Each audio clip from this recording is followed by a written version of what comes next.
what's up, it's Lucien Fort, Analog Kitchen here. Now you might know me from my Quadrophonia days to my Funk Function and Dutch Liquid productions, or maybe from my Global Underground era, or shows that I've done worldwide at Tomorrowland, Greenfields, Gatecrashers Summer Sound System, Slinky, I Love Techno, Dance Valley, Roskilde, Lowlands, Mysteryland. I have been around. From being nominated for Best Essential Mix for the BBC or working as a radio host for IDT and 3FM, I can say I've seen most of it. And lately, you might have heard me talk about Learn to Play Live.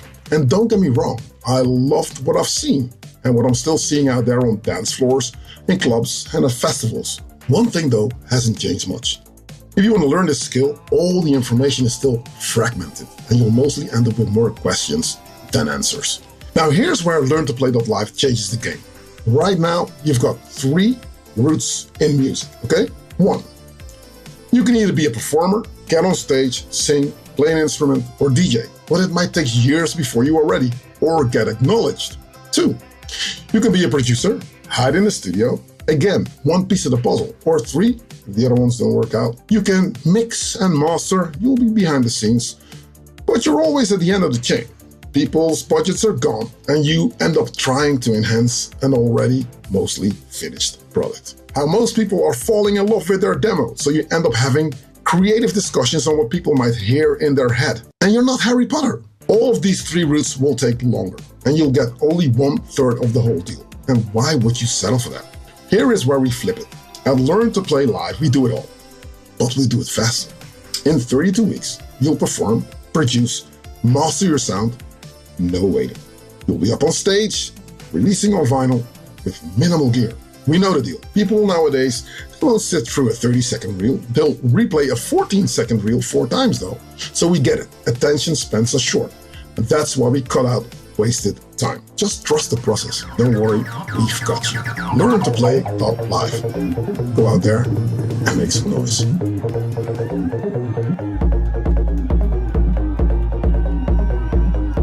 Hey gang, and welcome. Analog Kitchen here. Thank you for tuning in to another video. Now, if this is your first time here, welcome and thanks for tuning in.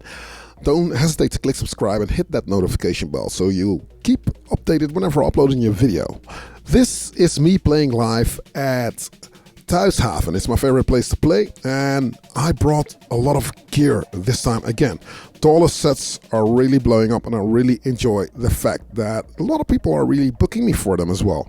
Now, what I did bring is my modular synthesizer, and I would like to say sorry ahead of time because I should have moved that little light which is in front of the morph case, but okay, stuff happens. So I will get into what's into this box in a second, but the shiny mixer next to it is the AKM1 Dawless performance mixer. It's truly analog, it's really cool, it's got a lot of great features, and I've built it myself, or I've built it together with a great friend of mine, and it is very big because it's a prototype, because I wanted anything that needs to be on there to really work it, and that doesn't work for me if it's too small.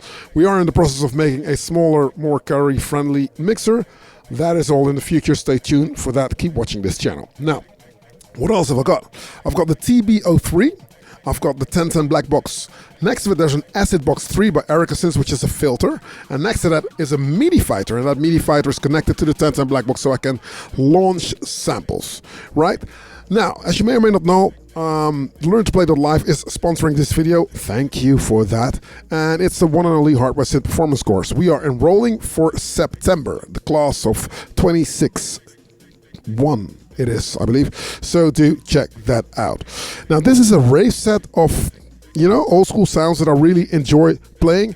I'll be back in a second and explain to what my process was and how I did it. For now, turn up your volume.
A lot of folks stay in their lane. I do realize that, and I don't know why I don't, but I'd love to just constantly bring different pieces of equipment to my shows. I'm not saying that I'm constantly changing everything. There's a few things that I always do, but in terms to spark my own creativity and to just like keep myself relevant in terms of what I feel the crowd could need, this is the only way. If you DJ, you really get stuck in your ways. There's a sound that people know you for, and there's a certain way of playing that people definitely think is important to them.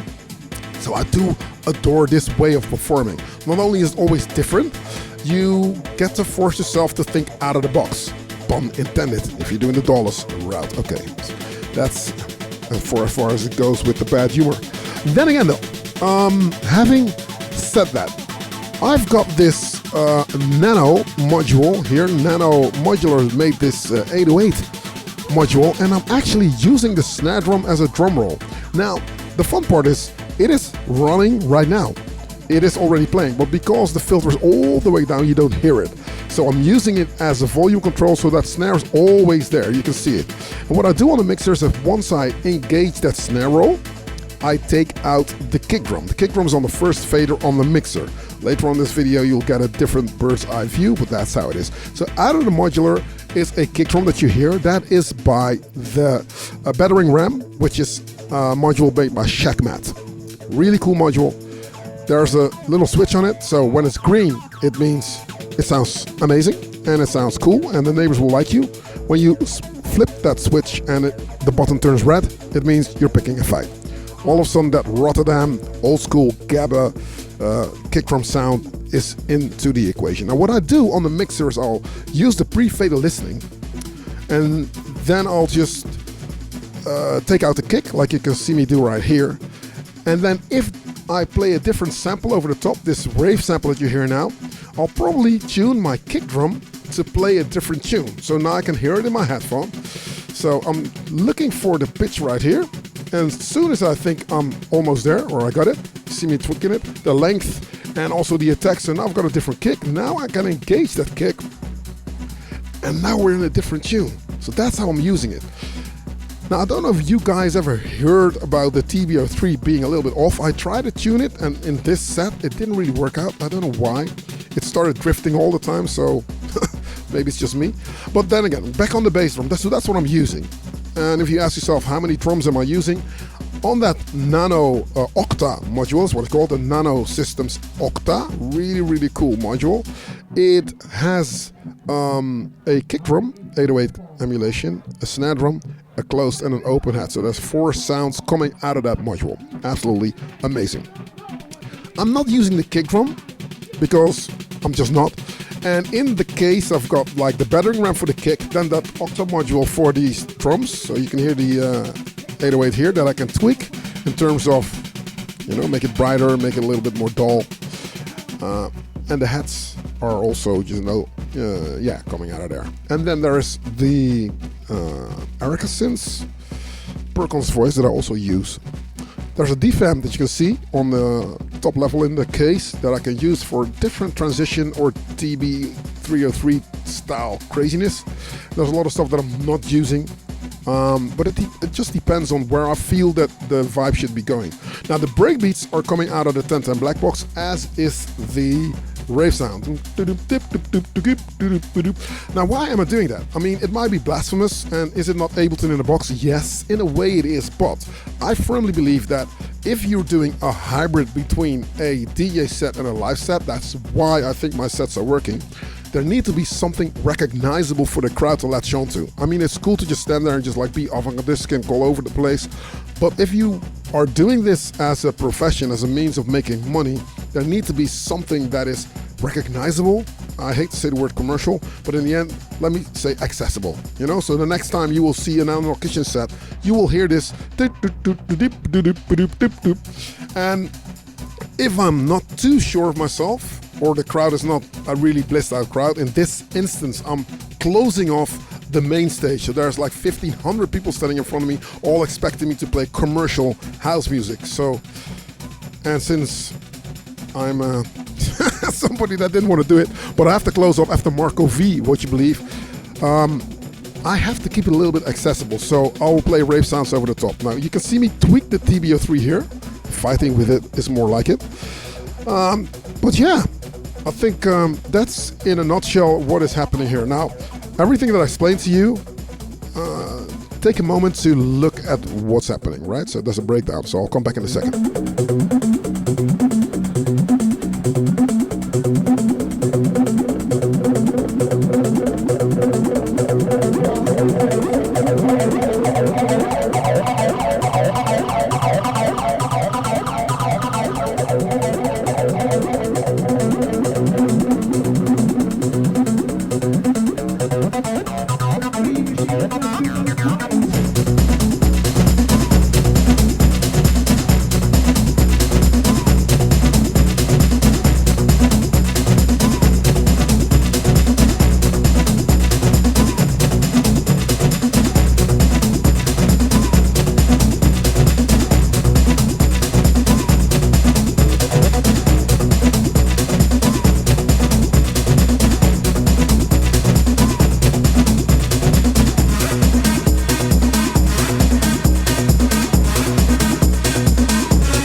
Another thing that I like to do is combine sounds. I really like what's going on right here because I'm trying to make a cross between what maybe is some sort of a Prodigy sound with the breakbeats that I've got coming out of the 1010 Black Box.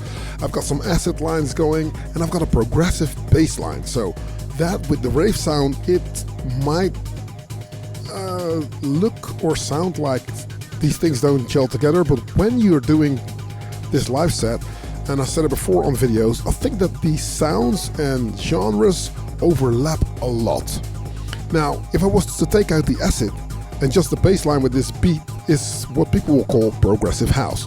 Now, because of the acid line, the TB03 that you see, it makes it sound a little bit more acid, but now that old school rave sound comes in, so now it becomes rave. So within this whole cross-pollinated way of playing, I think it caters to more people at the same time on the dance floor. And then it's all to do with how you do your drops, you know? So I'm constantly going back to that snare drum. I told you in the beginning how I'm using it. I'm constantly going back to it. And sometimes you get your bearings a little bit better. So, you know, in a DJ set, the drop would have already been done. The kick would have been in there. Now I see that the crowd is digging this. And yeah, I'm going to add in more stuff. Boom. So now I do a break where I completely take out the stereo of where all the drums are coming from. So the kick is separate on the first channel, as you can see. And then the drums are coming from someplace else. So I have got multiple channels coming out of the modular. Everything is going through an Oxy Meta module also, which is really cool because that's some sort of a DJ sort of thing with white noise and filter and everything. So that's also an interesting module to use. Now it's going to be quite clear that I'm going to turn back to the bass drum module and tweak the pitch. So I'm engaging the pre-fader listening here. You can see me do it. I'm now looking for the key of the kick. Now I've got it. Cool. And here comes the beat. One thing to do when you're playing live is to not overcomplicate stuff if it doesn't have to be. You're going to see me use a filter here, and that filter is connected to the 1010 Black Box. So all the drums, the bass line, even that little synthesizer sound that you hear, it's coming out of the 1010 Black Box and it's getting filtered.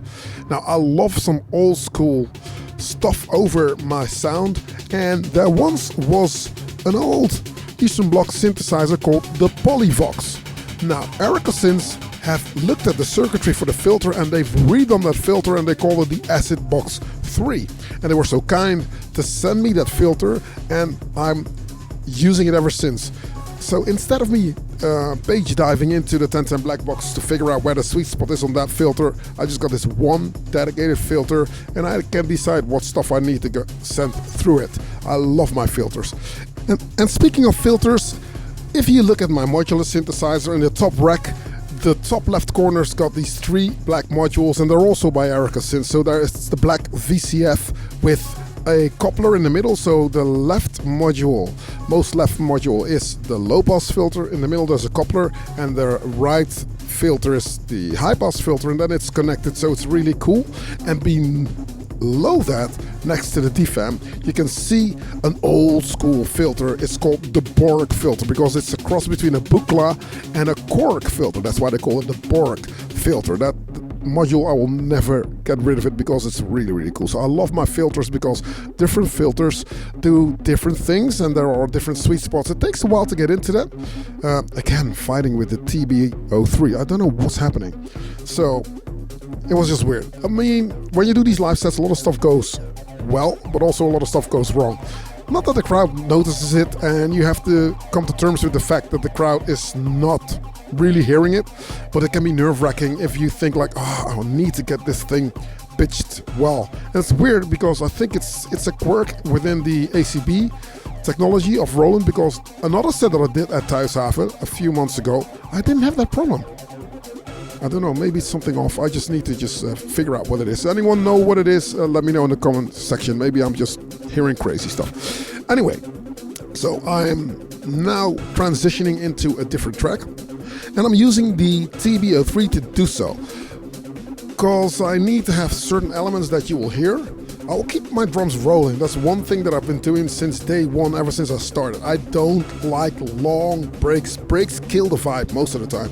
You know, if people are standing still, it's just a bit of a philosophy that I have, but I mean, I'm a very energetic person. I would like to have a lot of positivity on my set. So what happens if I'm going full throttle and I'm going, especially in the first 15 to 20 minutes, everybody starts dancing like crazy, which means they sweat a lot. So if I start invoking these long ass breaks, it means that people get cold, and when they get cold and they don't get into the vibe, so they migrate to the bar, eat a drink, or go home. I've seen it happen before. So you have to really decide if you are stopping the music, you need to have a damn good reason for you to stop the music, because long drops kill the vibe. Depends on what you're on. You know, if you're in the zone or you're joining the Wide Awake Club, then maybe you can just stand there, but you know, long breaks kill the vibe. So if you're doing a drop like I'm doing now, make sure something's happening, something otherworldly, sounds that you can't really pinpoint. So you can hear me run the bass line still in the bottom, because that's really pushing the sound. It's physical. You will feel the speakers move you. You see, because the people are still dancing. So there's a drop, but you see that the people are not standing still. Could be a livelier crowd anyway, but you catch my drift. And then breakbeat back in. And then the acid goes down, so everything goes in steps.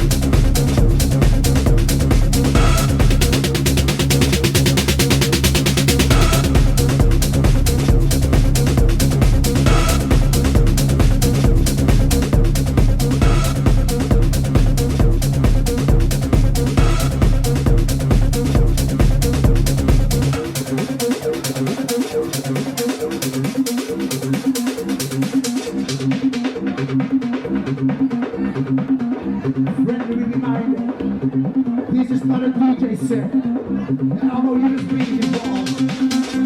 This is man through the machine. Knobs, sliders, oscillators, and all that good stuff. With your full potential analog kitchen. Are you feeling?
question that a lot of people ask me is, so if you're performing live, are you building up the energy? Are you doing it like a DJ, slowly increasing the anticipation and stuff? And yes, as a DJ set, it works. But what I found out is that it does not matter. It doesn't really matter at all. I think Honey Smack said the same thing, and I think Sign Soul and Yalu also said the same thing. Teachers for Learn to Play Live, by the way, we all share the same philosophy that if you DJ, you have to, because of the set structures of the tracks, really think like, okay, the next step up needs to do something, because most of what I'm doing is what I want you to feel if I'm doing this live. But with a set DJ track, the whole structure and the whole energy is out of your hands, basically. So now I get to tweak it, think, contemplate, you know? This is my cousin, by the way, cousin Stanley Ford. And funny story, I was 15, and this guy is the most meticulous guy ever. Our parents decided that one Sunday I would play over at his house, and another Sunday he would come over to our house, and that's how we did it. You know, we thought it was cool. But he, a little bit older than me, had 2 turntables and a mixer. But this guy, I swear to God, I came to his house and then I went to his room, but we set a date for 12 noon. If I came 15 minutes early, his door would be closed. His bedroom door would be closed. He needed to clean his room first, and then you could enter. So, meticulous. Now, what happened is he had 2 turntables and a mixer, and I said, why on earth would you need 2 turntables? I think I was 14 at the time. He says, well, I'm mixing because I want to be a DJ. And I was like, what the hell is that? Didn't understand it at all. And he showed it to me, and I was like very interested in doing it. And then he looked at me and said, don't ever touch those turntables. I don't want you to touch them. But I thought it was interesting, him just mixing this one record into another record.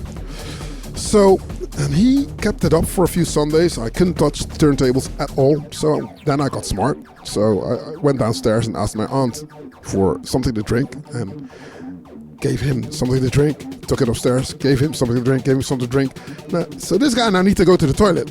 So, and when he went to the toilet, I rushed on his decks and started mixing. I remember it as if it was yesterday.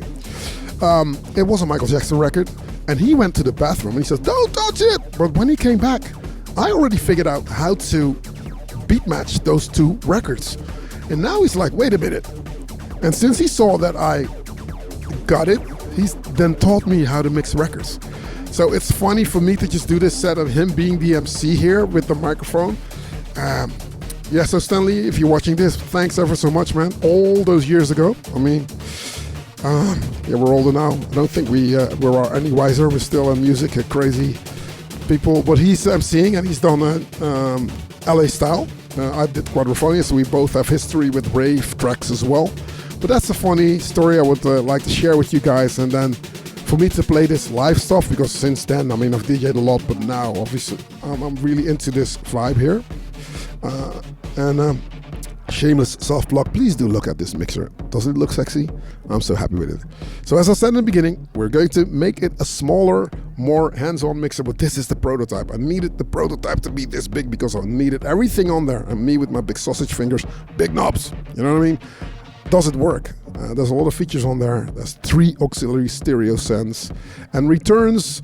There is dual concentric EQ because, you know, it's not a studio mixer, it's not a DJ mixer, it's in the middle. And if my modular sounds different from the 1010 Black Box, sounds different from an Octatrack, sounds different from, you know what I mean, it needs to be gelled. Now there's a few trickery hickory docks in there that make the sound amazing. Let me put it this way, there's some analog mastery wizardry going on so that I can really overdrive the master and it not sound like crapola, which is what you get with all these cheap small plastic performance mixers that I see coming out. You know, I'm not dissing anyone, but I just know for a fact that mine sounds better. But time will tell. Now, this is the bird's eye view that I see, so you can see my setup. Really cool. So the modular is cracking on. I'm going to go in for some pre-fade listening again, fighting with the TB-03. And yeah, having a blast. See Stanley going? Yeah, this is it. Let me know in the comment section if you like this content. I love to do the voiceovers because then I can really take you into what the sound is and what I was thinking at the time, because I don't think that you do get a lot of this information from people playing, you know what I mean? So let me know if this is something you like, and give a thumbs up. Also, if you want to learn how to do this, again, I'll tell you, check out learntoplay.live.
Drugs.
And even though it might sound cliche, something happens when you're doing these sets, you know? I mean, here I really don't know what I'm doing. I'm just mostly listening to the sound and checking out the vibe. I think the sound guy finally, sound and the lighting jockey finally latched on to what it is. So they're making it more underground, darker vibes.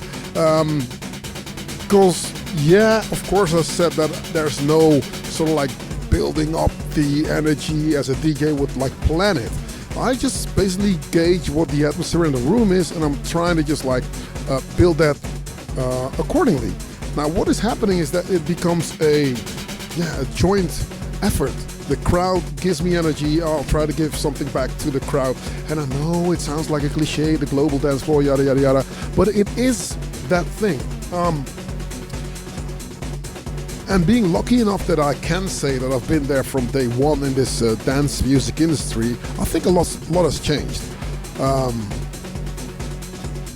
A lot has changed in a way that I do think that the marketing aspect of artists nowadays has become such a overground thing that people are more conscious about the way they look and the way people are going to perceive them, that they really don't think of, you know, let's just kick these people in the butt, because that's why you're on the dance floor, right? I mean, if otherwise you would have gone to the opera if you want to sit down and appreciate people being great at playing an instrument. But if you just want to lose your shit on the dance floor, you need to share the energy, so you feel something. So I'm really messing up right here now, but it doesn't matter. Faders up, faders down. But you know, you really need to look at what's happening. So now I'm trying to just like make soundscapes out of this TB03. Ah, great. I think I might tune the kick. Yeah, that's what I thought, you know. And this is really old school, you know. And it sounds rudimentary. It sounds really cool.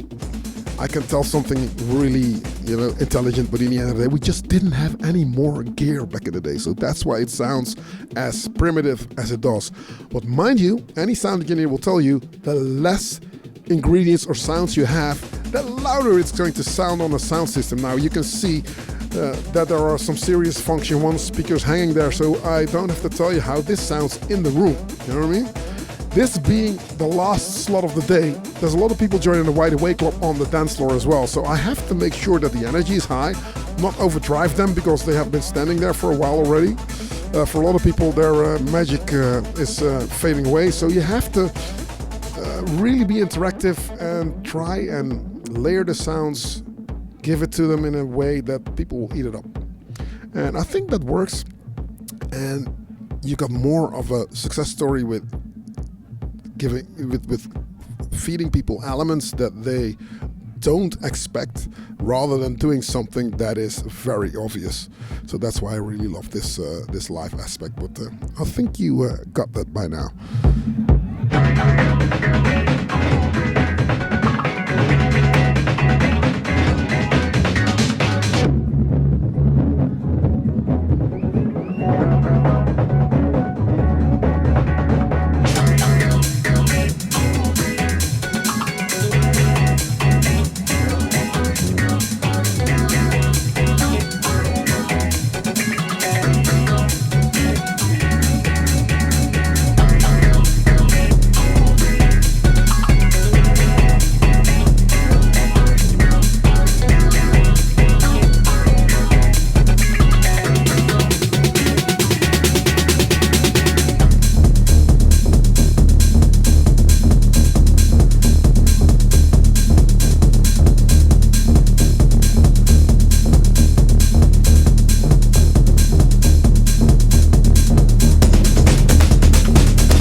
Party time.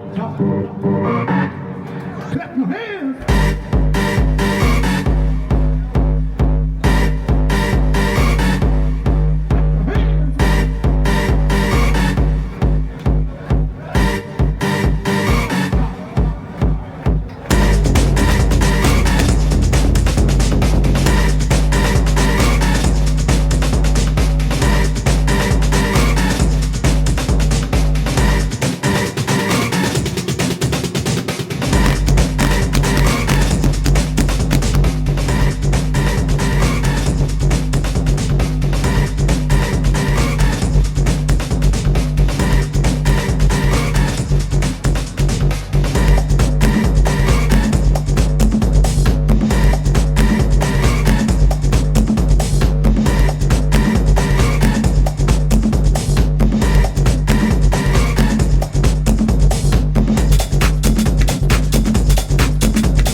And of course, sometimes you just want to throw a brick directly through the windshield. That's what's happening right here. I love this big old school sound, you know. Yeah, it's just a very familiar rave sound. I mean, we all know and love it, you know. Sorry about the crackling. I mean, even with my headroom on the mixer, I got a little bit enthusiastic. So here and there's a little bit of a crusty thing going on. But then again, nothing broke down. Hey, gang. We've reached the end. Thank you very much for tuning in. I really enjoy doing this voiceover for you, as I think I lifted the veil a little bit. Now, this is how you should play live. I'm not saying you need to use the exact same equipment. What I'm trying to say with the title is that if you want to do it, this should be the approach. This should be the philosophy behind why certain things work and how people get into the sound. I guess this concludes our broadcast today. Next week I'll be back with another video. My name is Analog Kitchen. Go tell someone. And yeah, click like and subscribe. Also check out learntoplay.live. Thanks for watching. And I'll catch you next week on another video. Peace. I'm out.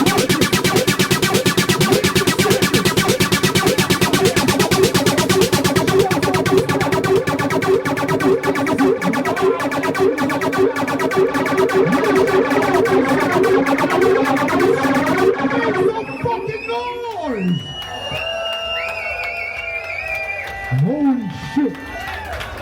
Live, all the way live. My name is Synth. We are family and you made it through. Tot de volgende. Mazzel.